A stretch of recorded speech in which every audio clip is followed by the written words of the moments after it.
반갑습니다. 이보다 조금 더 알 뿐입니다. 공대생을 위한 일반 물리 1강 물리의 정의와 기본 단위에 대해 알아보도록 하겠습니다. 공대생을 위한 일반 물리는 다음의 교재로 진행을 할 예정이며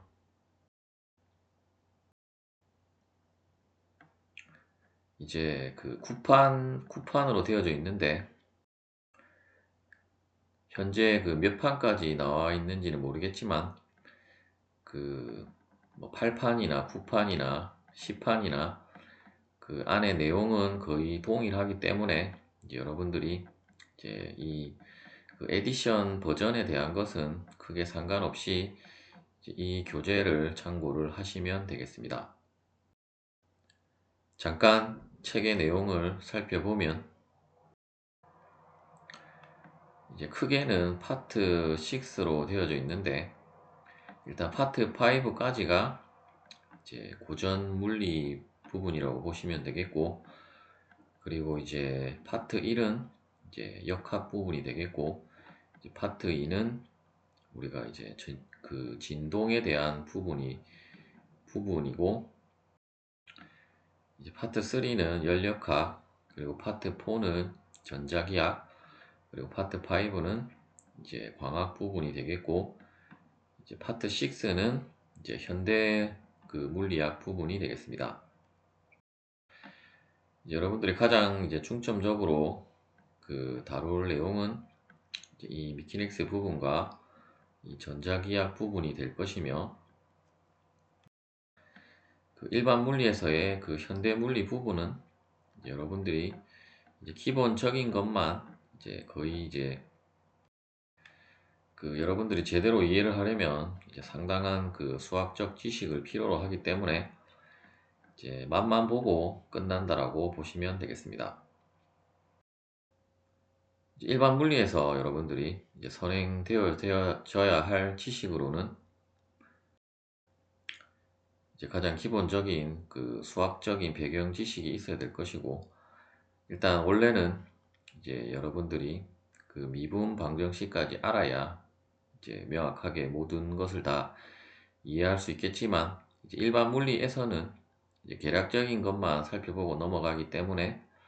여러분들이 그 미적분학까지만 이제 공부를 하시면 되겠습니다. 그리고 이제 전자기학에 가서는 이제 벡터 미적분학이 잠깐 나오기는 하는데 깊이 들어가는 내용은 없고, 그냥 그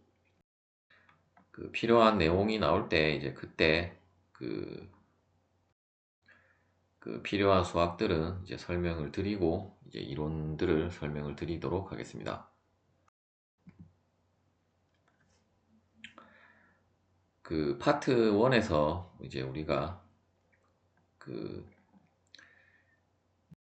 이제 공대생을 위한 일반 물리에서는 이제 전체를 다 다루는 것은 아니고, 이제 다음 2강부터는 이제 바로 이제 모션 인 원 디멘전 이 부분부터 이제 진행을 할 예정이며, 이제 나머지 그 부분들에 대한 내용들은 이제 제 유튜브 채널에 이제 기초역학 그 카테고리에 보시면 이제 그 기본 단위라든지 이제 역학에 나오는 단위라든지,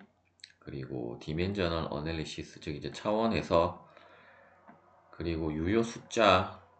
그리고 벡터의 그 연산에 대한 것들을 모두 다루었기 때문에, 그리고 그 내용들이 이제 그 일반 물리 서적에서는 간단하게 설명을 하고 넘어갔지만 이제 단위 같은 경우는 상당히 우리가 그, 그 여러분들이 반드시 그 해두어야 하는 부분이기 때문에 이제 그 유튜브 영상을 참고로 해서 이제 여러분들이 공부를 하시면 되겠고, 이제 이번 그 영상 이후로 이제 2강은 이제 이 모션 인 더 원, 즉 이제 1차원 그 운동부터 이제 다루도록 하겠습니다. 물리의 정의에 대해 알아보도록 하겠습니다. 물리란 실험에 의한 관찰과 정량적인 측정을 통해서 자연 현상의 기본 법칙을 알아내고 그 법칙을 다시 이용하여 미래의 실험을 예측하거나 새로운 물리 법칙을 찾는 학문을 이제 물리라고 하겠습니다. 기본 법칙을 제공하기 때문에 이제 자연과학과 공학 분야의 가장 정점에 있는 학문이라고 할 수가 있겠습니다. 모델링에 대해 알아보도록 하겠습니다. 이제 우리가 다루는 자연 현상에는 이제 이렇게 자동차가 이 비탈길을 올라가는 것과 같이 이제 우리가 눈에 보이는 이러한 거시적인 현상에 대한 그 기본 법칙이 있을 수 있고, 또는 이제 이러한 금을 이제 우리가 계속 이 물질 내부를 확대를 해보면 이제 최종적으로는 이제 현대까지 밝혀진 바로는 이제 물질은 이러한 쿼크로 이루어져 있는데, 이제 이러한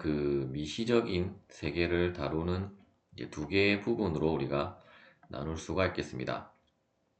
특히 이러한 거시적인 현상에 대한 물리적 법칙은 이제 거의 대부분 이제 뉴턴 역학이라고 하는 것이 기본 법칙으로 자리를 잡고 있고, 이제 이러한 미시 세계는 이제 현대 물리에서 이제 주로 다루는 분야라고 할 수가 있겠습니다. 이때 이제 모델링이라는 것은 우리가 어떤 자연 현상 자체를 모든 것을 우리가 고려를 할 수는 없기 때문에, 만일에 이러한 자동차가 이 비탈길을 올라간다라고 했을 때 어떤 이 길의 어떤 표면 상태라든지 이러한 자동차나 이러한 비탈길이 이루고 있는 어떤 물질의 상태 같은 것은 고려를 하지 않고, 단지 이제 이러한 물체의 운동만을 고려를 한다라고 했을 때, 이제 모델링이라는 것은 이제 앞서 설명드린 대로 우리가 고려하지 않은 부분에 대한 것을 이제 가정으로 해서 이제 그러한 부분을 제외를 하고 이제 이러한 것들을 해석을 할 때, 해석을 할 때를 이제 모델링이라고 할 수가 있겠습니다. 또한 우리가 이러한 미시 세계를 관찰한다라고 했을 때, 실제로 이제 우리가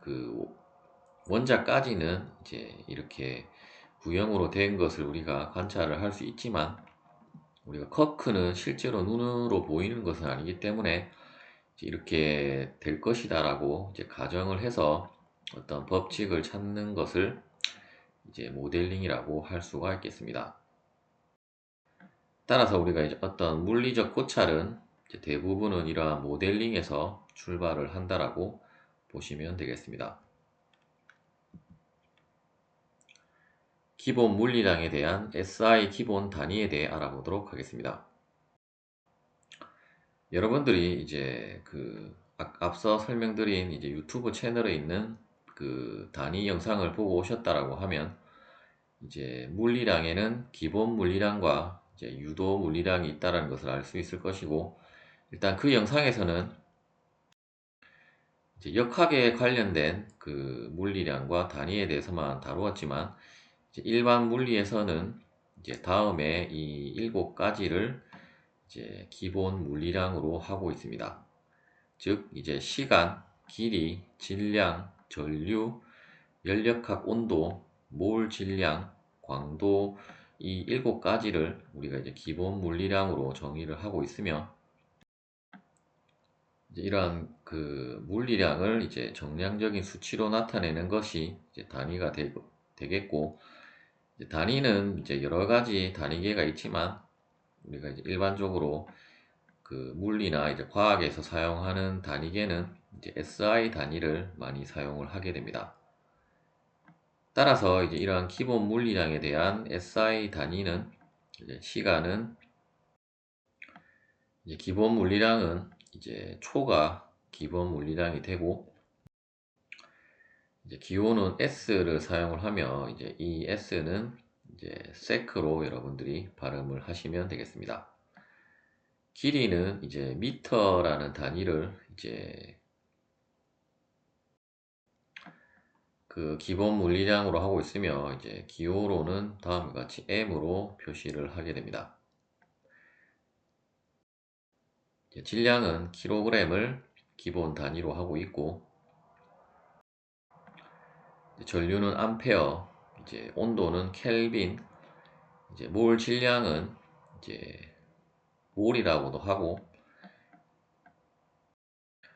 이제 물리량으로는 이제 몰 질량이라고 하겠습니다. 광도는 이제 칸델라라는 이제 단위를 사용을 하고 있습니다.